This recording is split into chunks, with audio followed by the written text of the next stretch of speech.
Le modèle des laboratoires communs proposés par le CNRS allie à la fois de la flexibilité et un grand équilibre entre les parts académiques et industrielles, qu'on retrouve sur le choix de la thématique, sur les apports et également bien sûr sur la gouvernance. Cet équilibre est probablement le garant d'une volonté pérenne de toutes les parties qui est nécessaire pour résoudre les thématiques complexes auxquelles sera confronté le labo commun. Factolab vise à développer des briques technologiques pour l'industrie du futur, notamment autour de la coopération homme-machine. Il encadre un programme de recherche et de développement à moyen et long terme entre 5 laboratoires académiques clermontois sous la tutelle du CNRS, de l'Université Clermont-Auvergne et du groupe Michelin.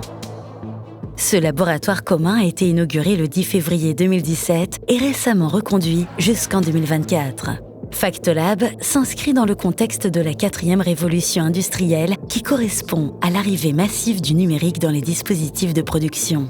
Il illustre parfaitement la rencontre de l'innovation technologique et sociale en mêlant compétences académiques issues des sciences pour l'ingénieur et des sciences sociales confrontées à des cas d'usage industriels remontés d'usines pilotes.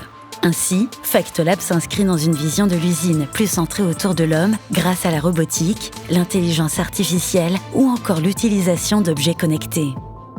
Au service des opérateurs industriels, ces innovations vont permettre d'alléger une partie des tâches physiquement pénibles ou génératrices de stress, d'améliorer la qualité de vie au travail et d'augmenter l'attractivité des métiers industriels.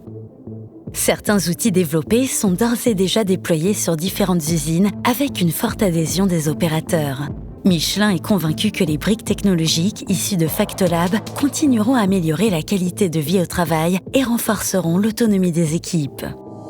Aujourd'hui, Factolab fait partie intégrante de la recherche procédé Michelin. Et au moment de son renouvellement, on a vu un accroissement des moyens, des équipes impliquées. Et c'est ce que l'on observe dans presque tous nos laboratoires communs. Et ce qui nous rappelle que c'est d'abord une aventure humaine, des chercheurs académiques et industriels qui ensemble vont inventer les connaissances et les innovations de demain.